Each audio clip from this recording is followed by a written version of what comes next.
The massive space station called Nexus Prime floated in the dark between stars. Inside its central chamber, beings from 12 different worlds sat around a circular table. The air felt thick with anger and fear. Ambassador Juan from Earth adjusted his dark blue uniform and looked across the table at the alien creatures who had been his enemies for 3 long years. The Vorthak delegation sat directly across from him. Their leader, Supreme Commander Quakes, had skin like gray stone and eyes that glowed red in the dim light. Next to Quakes sat representatives from other alien races. The bird-like Zelani clicked their beaks nervously. The massive, furry Gromax kept their forearms folded across their chests. All of them stared at the humans with hatred. Nari, the human military advisor, whispered to Juan, "The quantum communicator is ready. Dr. Borum is waiting for your signal back on Earth." Juan nodded but kept his face calm. For months they had sat in this room trying to make peace. The aliens wanted humans to give up everything. They said humans were too dangerous because they had learned to travel between stars too quickly. Other races had taken thousands of years to develop space travel. Humans had done it in less than a century. "The Galactic Alliance has been patient with your species," Quakes said, his voice like grinding rocks. "But that patience is ending. You will accept our final terms or face the consequences." The alien pushed a data tablet across the smooth table. Juan picked it up and read the demands. His face stayed calm, but inside he felt sick. The aliens wanted humans to destroy half their spaceships. They wanted humans to abandon colonies on 20 different worlds. Most importantly, they wanted alien governors to rule over human planets. "These are not peace terms," Juan said quietly. "This is surrender." A Zelani delegate flapped his wings. "Your species is young and violent. You need guidance from older, wiser civilizations. We offer protection and wisdom." "Protection from what?" asked Nari. "The only threat to human colonies has been your raids and blockades." Quakes' red eyes flared brighter. "You dare question our methods? Your people barely learned to use fire when we were building star empires. You should be grateful we allow you to exist at all." The room fell silent. Other alien delegates nodded in agreement. They all believed humans were nothing more than clever animals who had accidentally learned to build rockets. Dr. Borum sat in her laboratory deep under the Rocky Mountains on Earth. She had been the top scientist working on humanity's secret projects for 2 years. While diplomats talked about peace, she had been building weapons that would make the aliens wish they had never threatened Earth. The quantum communicator on her desk buzzed. A message appeared on the screen. "Standing by for protocol Exodus activation. Awaiting your command." Borum looked at the screens around her laboratory. Each one showed a different human colony or military base. Hidden shipyards beyond Pluto were ready to reveal ships the aliens had never imagined. Soldiers on Mars were loading weapons that could tear apart alien battlecruisers. Scientists on Luna were preparing to deploy technology that would change space warfare forever. Back on Nexus Prime, Juan stood up slowly. The movement made every alien in the room tense. Some reached for weapons. Others activated personal shields. "Ambassador," Quakes warned, "you will sit down and accept these terms. Your species has no choice." Juan looked around the table at each alien face. Some showed anger. Others showed disgust. A few looked at humans the way someone might look at an annoying insect. "3 years ago we came to you with open hands," Juan said, his voice carrying clearly through the chamber. "We wanted to join the galactic community as equals. We offered to share our knowledge and learn from yours. And we told you the proper way to do that," snapped a Gromax delegate. "Submit to our authority first. Learn your place in the natural order." "The natural order," Juan repeated. He walked slowly around the table, making the aliens turn to watch him. "You keep talking about the natural order, about how humans are too young and primitive to make their own decisions." Nari watched her ambassador carefully. She knew what was coming. Her hand moved slowly to the small device hidden in her jacket pocket. "Let me tell you about the natural order," Juan continued. "In nature, when a predator corners its prey, the prey has 2 choices. Submit and be eaten slowly or fight back with everything it has. You threaten us?" Quakes rose from his chair, towering over the human ambassador. "No," Juan said calmly. "I am telling you that these talks are over." The words hit the chamber like a bomb. Alien delegates started shouting in a dozen different languages. Security guards moved toward the human delegation. "You cannot simply leave," screeched a Zelani. "The Alliance will not permit it." "The Alliance," Juan said, has just made the biggest mistake in galactic history. He nodded to Nari. She pressed the button on the hidden device. Far away on Earth, Dr. Borum received the signal she had been waiting for. Protocol Exodus is now active, she said into her communicator. Show them what we have really been building. Across human space, hidden bases came alive. Ships that had been built in secret powered up their engines. Weapons that had been tested only in computer simulations were loaded with live ammunition. Soldiers who had trained for this moment for years put on their armor. On Nexus Prime, the human delegation walked toward the exit. Alien guards moved to block their path, but Juan raised his hand. I would not do that, he said quietly. In approximately 30 seconds, every human ship in this system will power up weapon systems that you have never seen before. If any harm comes to us, those ships will demonstrate what humans are really capable of. Calyx laughed, a sound like rocks falling down a mountain. Your primitive vessels cannot threaten this station. We have scanned your technology, chemical rockets and projectile weapons. You scanned what we wanted you to scan, Nari said with a cold smile. Above the station, 3 human ships that had appeared to be simple cargo vessels suddenly changed. Their hulls shifted and transformed. Hidden weapon ports opened.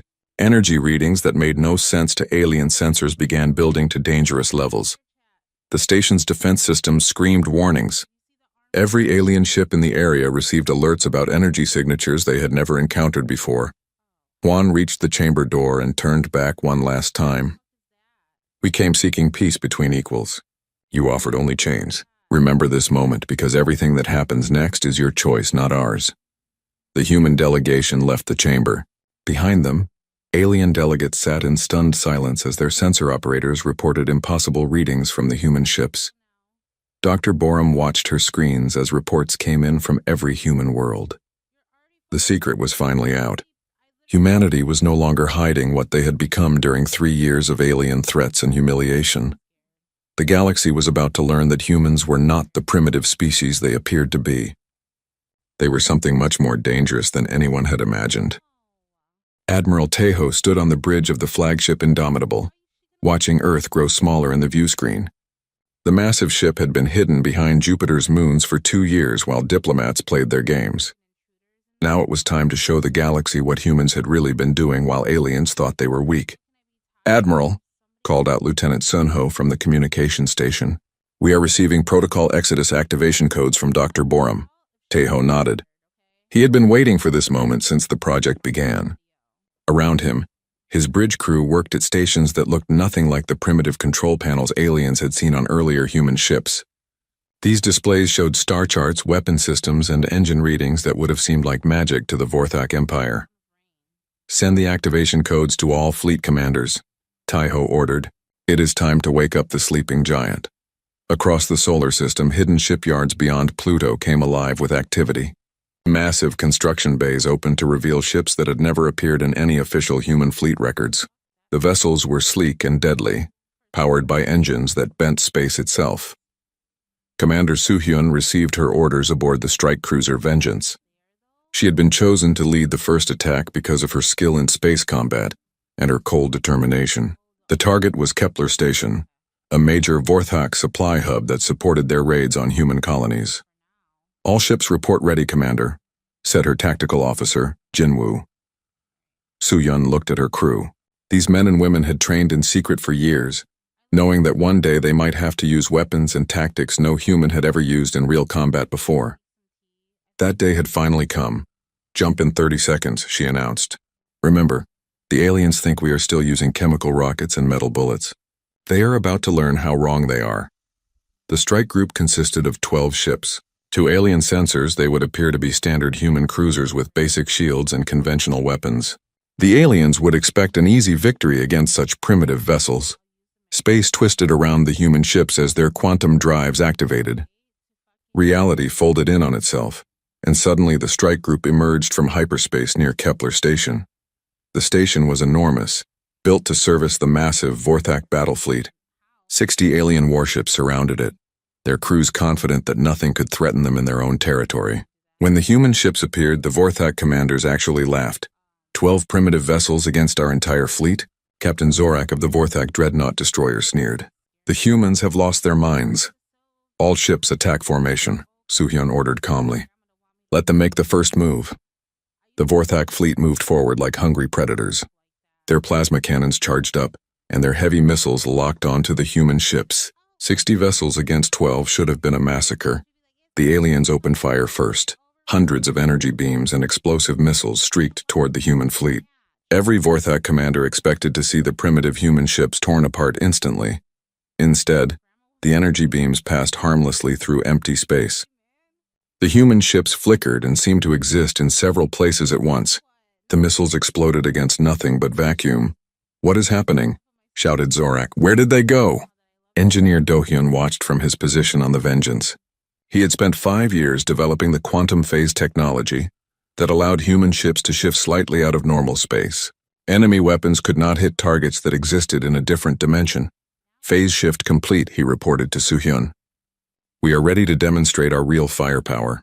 The human ships reappeared in normal space, but now they were inside the Vorthak formation. Alien captains screamed orders as they realized the humans were now at point-blank range. Soo-hyun gave the command that changed everything. All ships opened fire. The human vessels unleashed weapons the galaxy had never seen. Antimatter cannons tore through alien shields like paper.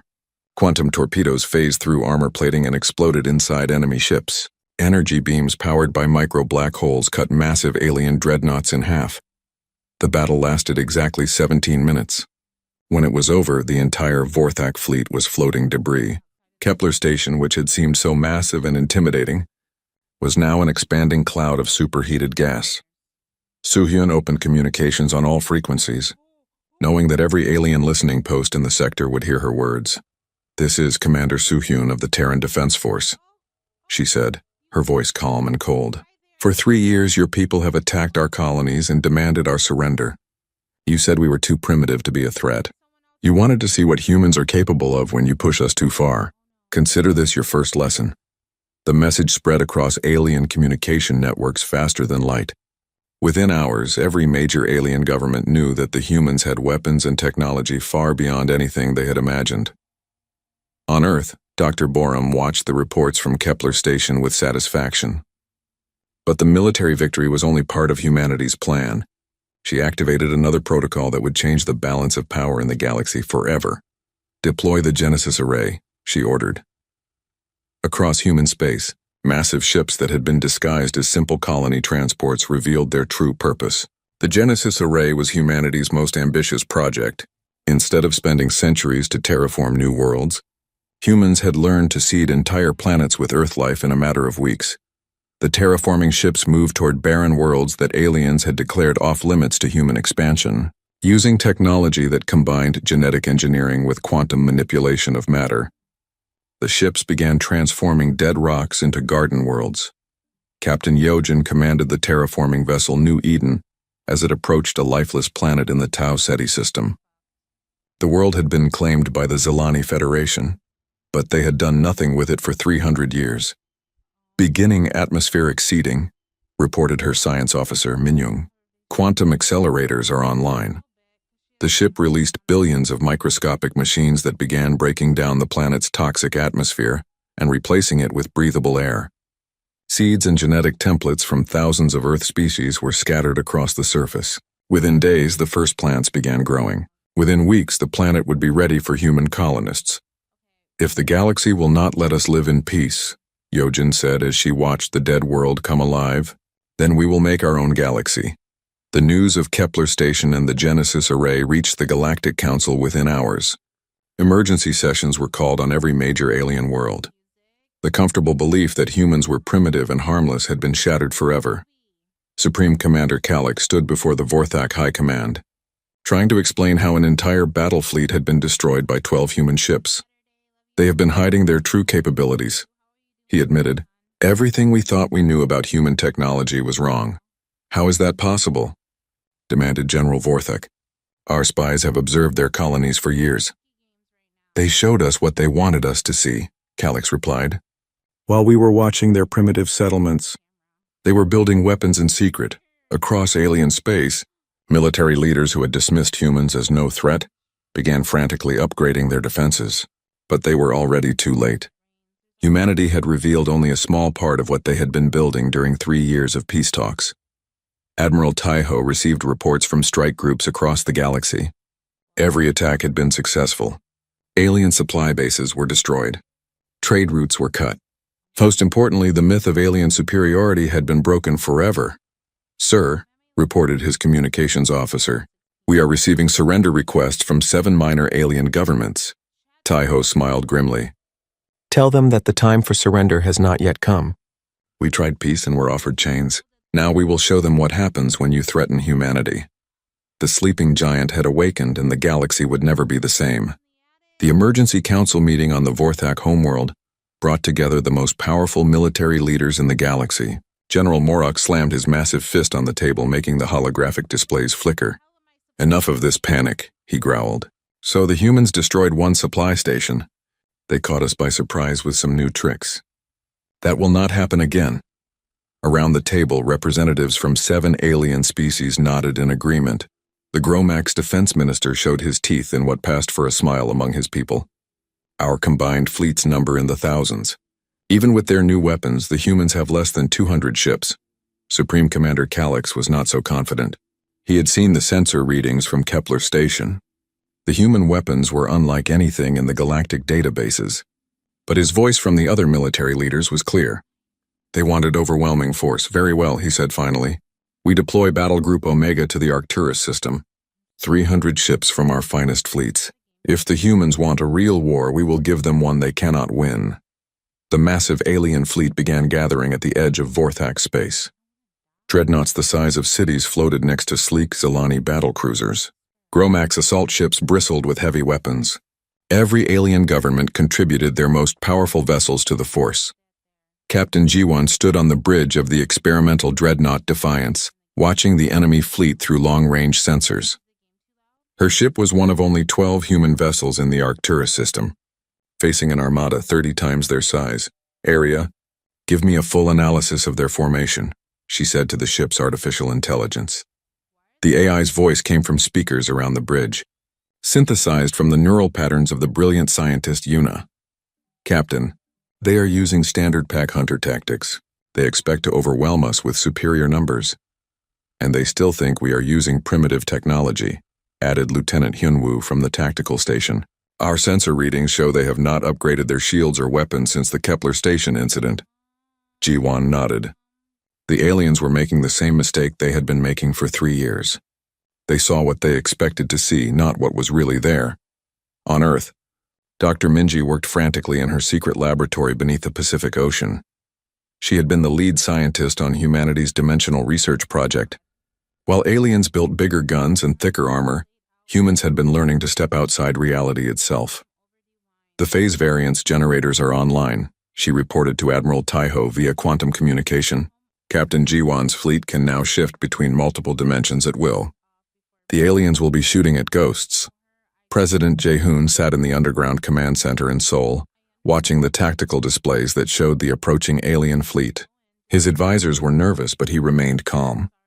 He had seen what human scientists and engineers could accomplish when properly motivated.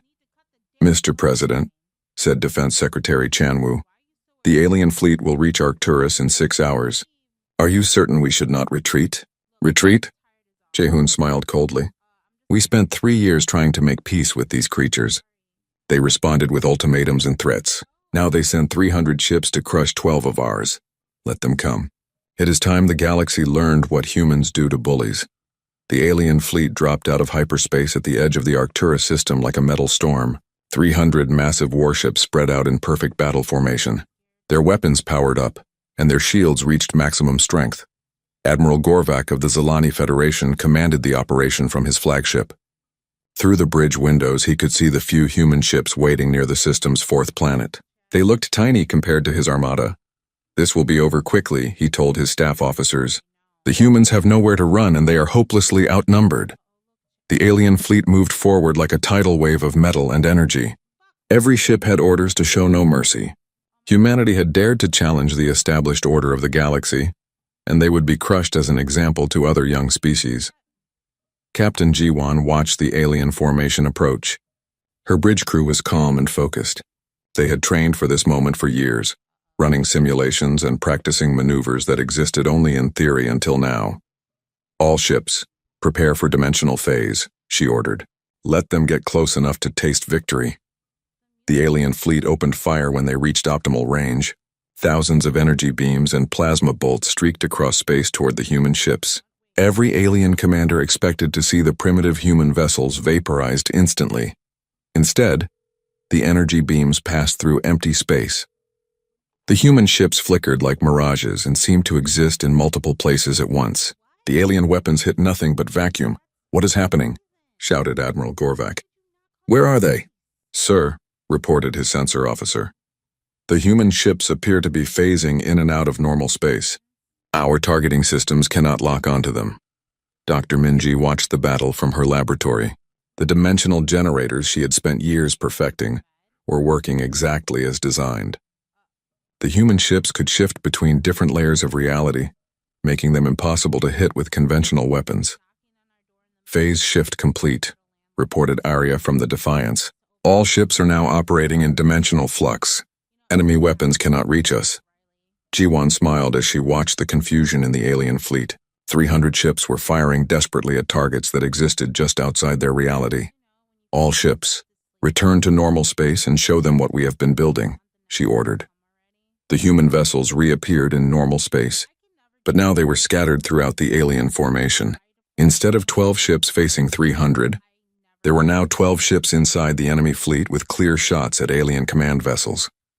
The human dreadnought Defiance materialized directly above Admiral Gorvak's flagship.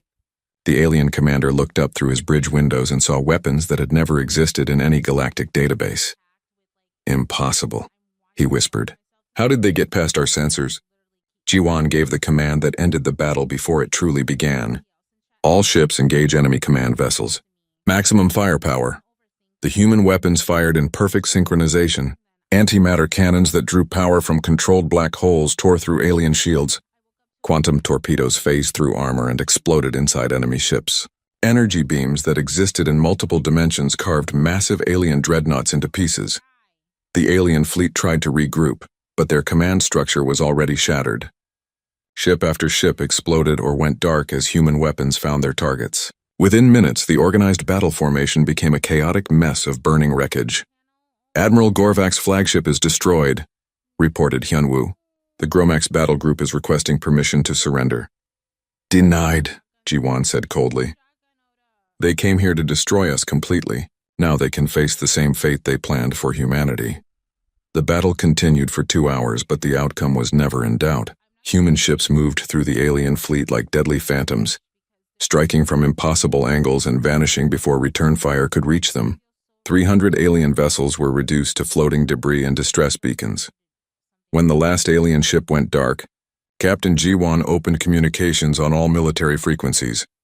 "This is Captain Ji-won of the Terran Defense Force," she broadcast. "You sent 300 ships to crush 12 of ours. Your fleet is now scrap metal. This is what happens when you underestimate humanity. We are not the primitive species you thought we were." The message reached alien governments across the galaxy within hours. The impossible had happened. A tiny human fleet had destroyed the most powerful battle group the aliens had ever assembled. On the Vorthak homeworld, Supreme Commander Calix stared at the sensor reports in disbelief. "How many human ships survived the battle?" he asked. "All 12, sir," reported his aide. They suffered no casualties. President Jae-hoon addressed the people of Earth from the command center. "For 3 years we sought peace with our galactic neighbors. We offered friendship and cooperation. They responded with threats and ultimatums. Today they sent their finest fleets to destroy us. Those fleets no longer exist." He paused, looking directly into the camera. "We did not choose this war, but we will finish it. The galaxy wanted to see what humans are capable of when pushed too far. Now they know." Across human space, hidden military bases came online. Weapons that had been built in secret were loaded onto ships. Soldiers who had trained for years put on armor that made them walking tanks. The galaxy had awakened something it could not control. Dr. Minji received new orders from military command. The dimensional weapons had exceeded all expectations. Now it was time to move to the next phase of humanity's plan. Begin production of the reality bombs.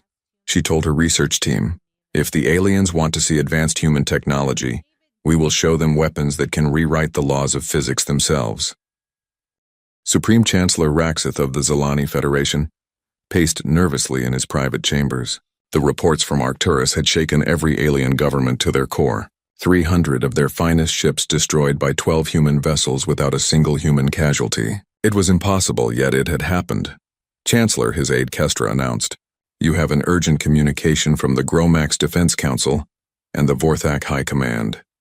The holographic displays activated, showing the faces of alien leaders from across the galaxy. Each one looked frightened and angry. Supreme Commander Calix spoke first, his red eyes blazing with rage. "The human threat has grown beyond our worst predictions," he said. "We need to combine all our remaining fleets into one massive armada. Overwhelming force is our only option." General Thrax of the Gromax military disagreed. "No more direct confrontation. The humans have weapons we cannot understand. We need to negotiate before they destroy us all." Raxith felt sick. The galactic order that had existed for thousands of years was crumbling. Aliens had always been the advanced species, and humans were supposed to be primitive newcomers. Now everything was reversed. "I will attempt to contact the human leadership," he said finally. "Perhaps we can still find a peaceful solution."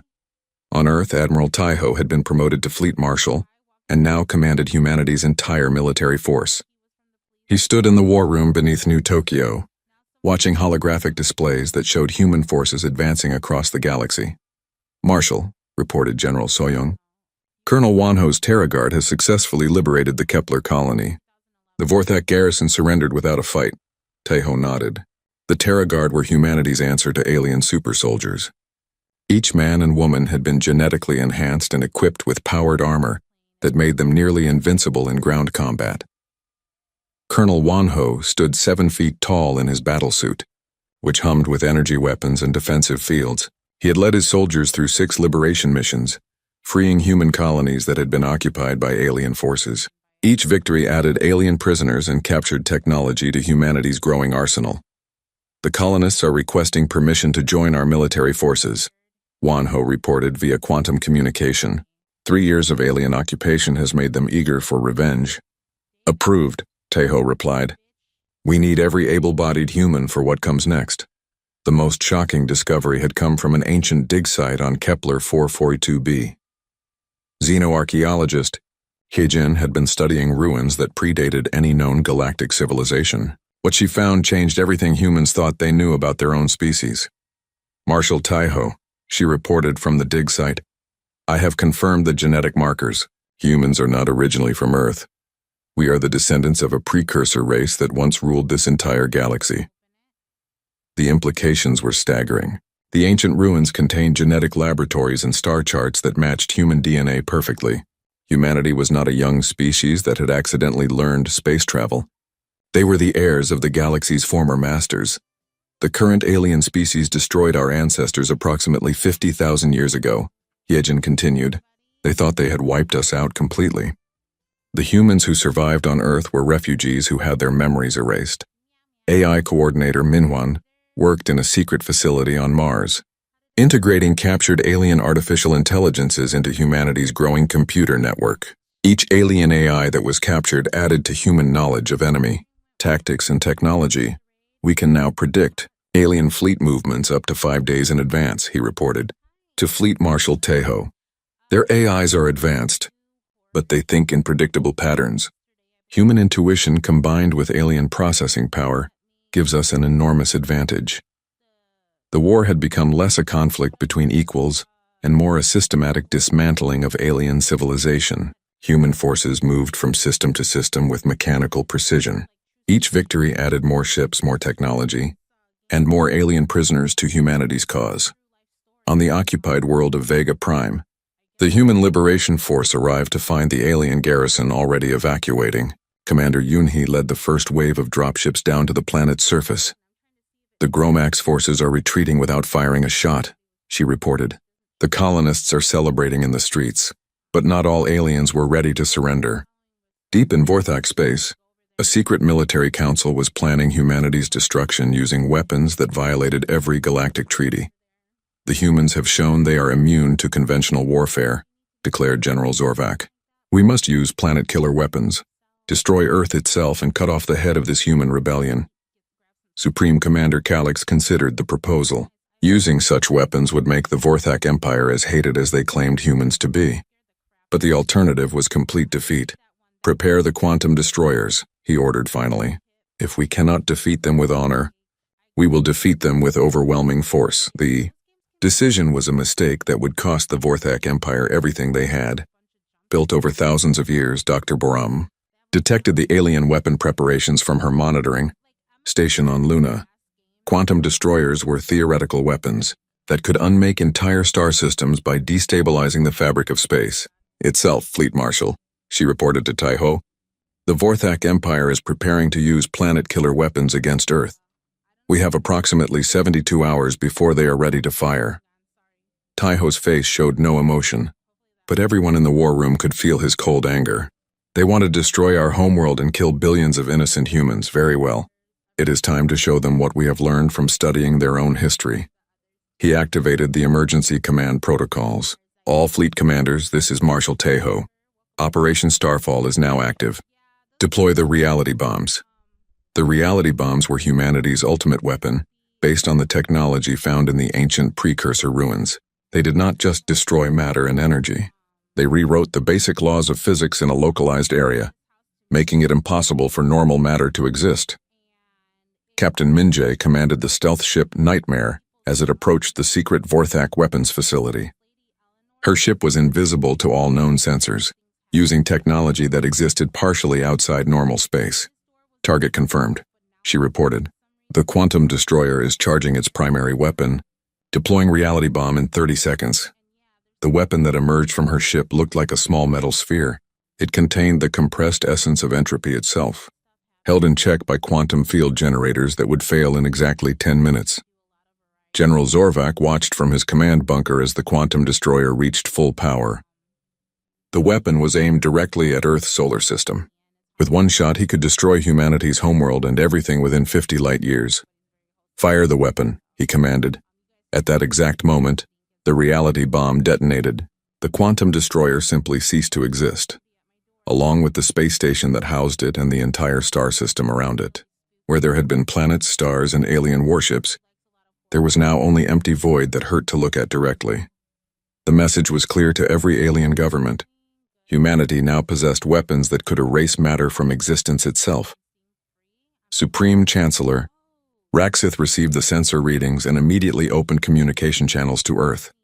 Please, he transmitted, we must talk. Before this goes any further. Fleet Marshal Taiho accepted the communication from his command center. The alien leader looked terrified and desperate. Marshal, Raxith said, I am authorized to offer the complete surrender of the Zelani Federation. We will withdraw our forces from all human territories and pay any reparations you demand. That is a good start, Taiho replied calmly, but surrender will not be enough. Your species and your allies made a choice when you threatened to destroy Earth. Now you must face the consequences. Across the galaxy, alien governments that had seemed invincible just weeks earlier began collapsing. Some surrendered unconditionally. Others tried to flee to distant star clusters. All of them realized the same terrible truth. Humanity was not the primitive species they had believed. They were something far more dangerous, and now they were unstoppable. 5 years had passed since Ambassador Huan walked out of the peace talks on Nexus Prime. Now Fleet Marshal Taiho stood in the same chamber. But everything had changed. The circular table where aliens had once demanded human surrender was now surrounded by human officers and alien prisoners. The massive space station that had been the center of galactic power was now humanity's new capital. Outside the windows human warships patrolled were alien. Fleets had once threatened Earth. The transformation was complete and irreversible. Chancellor Raxith of the Zelani Federation sat in chains at the table, where he had once held absolute authority. His feathers were dull with stress, and his proud bearing had been broken by years of defeat. Around him sat the surviving leaders of species that had once ruled the stars. The final surrender documents are ready for your signatures, announced Captain Soman, Taiho's aide. She placed the data tablets in front of each alien leader with mechanical precision. Supreme Commander Calix, the proud Vorthak warrior who had demanded humanity's submission, now wore the simple gray uniform of a defeated enemy. His red eyes no longer burned with arrogance. He looked at the human document with the expression of someone who had lost everything. You have won completely, he said quietly to Tejo. Our fleets are destroyed. Our colonies are under your control. Our people serve human governors. What more do you want from us? Tejo looked at the alien who had once threatened to destroy Earth. We want what you should have given us 5 years ago. Respect. Recognition that humanity has earned its place in this galaxy through strength, not through begging for scraps from your table. The human fleet now controlled over half the galaxy. Planets that had resisted human expansion were being transformed into garden worlds for human colonists. Species that had fought hardest against humanity had been relocated to reservation systems under strict human oversight. Governor Chehyun administered what had once been the mighty Vorthak Empire from her office on their homeworld. The former warrior race now worked in human-supervised factories and farms, their aggressive nature channeled into productive labor under careful human guidance. The monthly production reports, "Governor," said her assistant, a young Vorthak named Quakes who had learned to speak perfect Korean. Steel output is up 12% and the agricultural zones are exceeding their quotas. Chehyun nodded as she reviewed the data. The Vorthak were not treated cruelly. Human rule was firm but fair. Those who cooperated prospered. Those who resisted were sent to re-education centers where they learned to appreciate the benefits of human civilization. Excellent work, Quakes, she said. Your people are adapting well to the new reality. The former Supreme Commander Calix now served as her advisor, helping implement human policies among his own species. It was not cruel oppression, but the message was clear. The galaxy's natural order had been permanently rewritten. Governor, Calix said during their weekly meeting, some of the younger Vorthak are asking why they must learn human languages and customs. Because, Chehyun replied calmly, humans are now the dominant species in this galaxy. Your people can either adapt and prosper, or they can cling to the past and remain forever behind. The choice is yours. On Earth, Dr. Borum had been promoted to Director of Galactic Sciences. Her laboratories now studied technology from hundreds of alien species, combining the best innovations into new human designs. The genetic research had revealed even more about humanity's true origins. We have confirmed that the precursor race was destroyed by a coalition of alien species 50,000 years ago, she reported to President Jae-hoon, the same species that demanded our surrender just 5 years ago. Ironic, Jae-hoon replied. They spent millennia congratulating themselves on destroying their masters, never realizing that humanity would return to reclaim what was rightfully ours. The terraforming projects continued across the galaxy. Hundreds of dead worlds were being transformed into new Earths, where human families could build lives free from alien interference. The Genesis array had been perfected to the point where entire planets could be made habitable in a matter of weeks. Captain Yojin now commanded a fleet of terraforming ships that moved from system to system, leaving garden worlds in their wake. Each new colony was a testament to human ingenuity and determination. New Kyoto is ready for its first wave of colonists, she reported from the bridge of the terraforming vessel New Eden. Population capacity 50 million humans. The most reluctant aliens had finally been forced to accept the new reality. The Gromax Defense Confederation, which had fought to the bitter end, finally surrendered when human forces surrounded their homeworld with reality bombs.